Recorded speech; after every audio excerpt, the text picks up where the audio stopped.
নমস্কার, গুরু কৃপাইকে বললাম। আজ আমি নিষিদ্ধ টোটকা এবং নিবারণ এই সম্পর্কে দু একটি ছোট্ট কথা বলছি।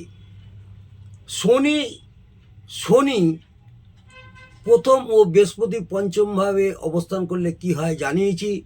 চন্দ্র চতুর্থ ও বৃহস্পতি দশমভাবে থাকলে কি হয় আপনাদের বিগত কয়েকদিন আগে জানিয়েছি। আজ আমি আপনাদের আলোচনা করব বৃহস্পতি সপ্তমভাবে থাকলে জাতক জাতিকাদের কি আপনারা নিষিদ্ধ করবেন বা নিষিদ্ধ। আমার এই ভিডিওটি হচ্ছে নিষিদ্ধ টোটকা বা নিবারণ। বৃহস্পতি সপ্তমভাবে থাকলে কোনো জাতক জাতিকাদের জন্মকুণ্ডলী যদি বৃহস্পতি সপ্তমভাবে থাকে তাহলে ওই সব ব্যক্তিরা কখনো কাউকে বস্ত্র দান করবেন না।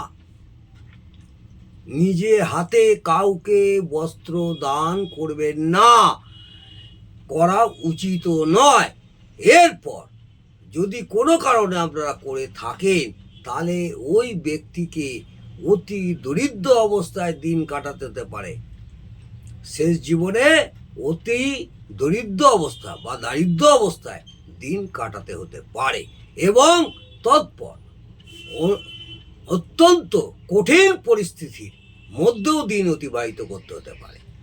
সেই জন্য আমি বলবো, যাদের যেসব জাতক জাতিকাদের বৃহস্পতি সপ্তমভাবে থাকে বা লগ্ন সাপেক্ষে সপ্তমভাবে বসে আছে তারা কোনোদিন বস্ত্র দান করবেন না।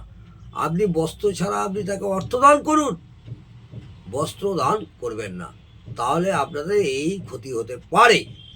যেগুলো আপনাকে আলোচনা করলাম, বস্ত্র দান করলে আপনাদের দারিদ্র্য যোগ আসবে এবং শেষ জীবনে খুব দারিদ্র্য যোগেও আপনাদের দিন অতিবাহিত করতে হবে এবং কঠিন পরিস্থিতির মধ্যেও দিন অতিবাহিত করতে পারে। সেই জন্যে আমি নিষিদ্ধ টোটকা এবং তার নিবারণ সম্পর্কে আলোচনা করলাম। যদি বন্ধুরা ভালো লাগে অবশ্যই লাইক করে আমাকে উৎসাহিত করবেন। আগামী দিনে আরও সুন্দর সুন্দর ভিডিও আমি আপনাদের পরিবেশন করতে পারবো। নমস্কার, জয় মা তারা, ভালো থাকুন।